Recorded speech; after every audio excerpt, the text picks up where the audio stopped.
माँ का बंटवारा। रमेश और उसकी पत्नी अर्चना बैठक में बैठे थे। माँ के निधन के बाद सोच रहे थे कि किस तरह हिस्से बंटवारे की बात करें। तभी अर्चना कहती है, आज माँ जी की 13वीं हो गई, अब बंटवारे की बात कब कहेंगे। रमेश बोलता है, मौका नहीं मिल रहा, क्या करूँ। अर्चना कहती है, आजकल में सभी रवाना हो जाएंगे। रमेश, देखो सभी का क्या प्रोग्राम है। अर्चना कहती है, हमेशा आपकी लापरवाही के कारण मुझे नुकसान उठाना पड़ता है, कहीं हिस्सा हाथ से न निकल जाए। तभी सुरेश, अमिता, उमेश, अंजलि और राधिका आ जाते हैं। रमेश कहता है, तेरा क्या प्रोग्राम है। तब सुरेश बोलता है, आज चला जाऊंगा, रात की गाड़ी का रिजर्वेशन है। अर्चना बोलती है, मकान प्रॉपर्टी का क्या करें। सुरेश बोलता है, जैसा चल रहा है वैसा ही चलने दे। तभी अर्चना कहती है, आपकी नौकरी अच्छी है पर हमें तो पैसों की सख्त ज़रूरत है। सुरेश कहता है, जैसा आप उचित समझे, मैं कुछ मांगने का दावा नहीं कर सकता। अमिता की माँ से कभी नहीं बनी, मैंने कभी माँ की सेवा नहीं की, राधिका की ओर भी ध्यान नहीं दिया, उसके विवाह की भी जिम्मेदारी पूरी नहीं की। हमेशा हम अपना कर्तव्य राधिका पर डाल चले गए और माँ ने भी केवल राधिका की ही जिम्मेदारी समझी। कभी कभी सोचता हूँ तो लगता है यह बहुत गलत हुआ है। आज राधिका 35 साल की हो गई है। तभी अमिता कहती है, जिम्मेदारी कर्तव्य अलग है और प्रॉपर्टी में हिस्सेदारी अलग है।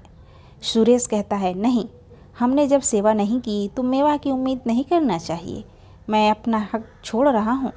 तभी उसकी पत्नी अमिता बोलती है, पर तभी सुरेश अपनी पत्नी के बीच में बात को काटते हुए बोला, मैं तुमसे बहुत बार कह चुका हूँ कि माँ जिसके पास रहेगी सारी प्रॉपर्टी उसी की होगी, पर तुम तो हमेशा कहती थी ना माँ चाहिए और ना पैसा, अब क्या हो गया। अमिता बोली, पर आप तो इस घर के वारिस हो। सुरेश कहता है, माँ की सेवा करने के लिए भी मैं ही वारिस था, तब तुम्हारा ज्ञान कहाँ गया था।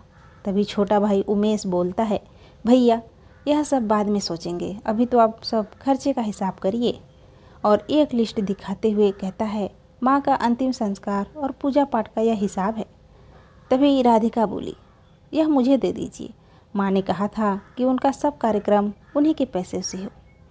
तभी अंजलि अपने पति उमेश से लिस्ट लेकर राधिका को लिस्ट देते हुए कहती है, यह लीजिए दीदी, छोटे छोटे खर्चे दिखाई नहीं देते पर हजारों में हो जाते हैं। जब भी हम सब इकट्ठा होते हैं तब हर बार हमारे ही पैसे खर्च हो जाते हैं। उमेश राधिका से पूछता है, और क्या कहा था माँ ने।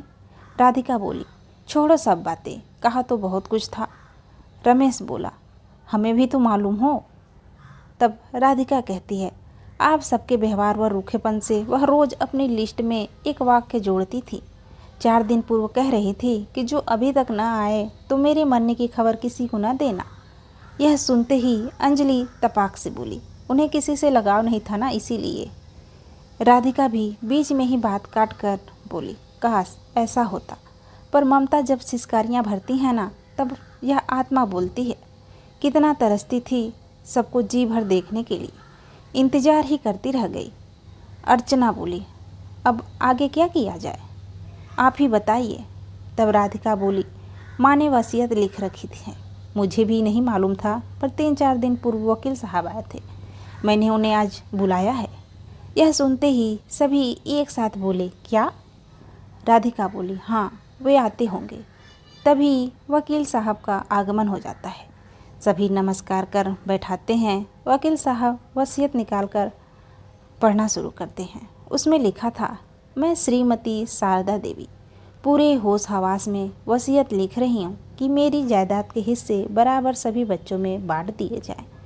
राधिका ने मेरी बहुत सेवा की, इसलिए मैं उसे अपने गहने और सारी बैंक के बही खाते उसके नाम कर रही हूँ। और एक बात, माँ को पालने के लिए भेदभावना का एहसास मैंने सहा है, पर माँ की झोली में हमेशा बच्चों के लिए बराबर स्नेह रहता है, इसलिए बराबर हिस्से में बंटवारा चाहती हूँ। राधिका व वकील सभी को देख रहे थे। तभी सभी एक साथ बोलते हैं, माँ तुम धन्य हो। लेकिन सभी की आंखें शर्म से झुक चुकी होती हैं।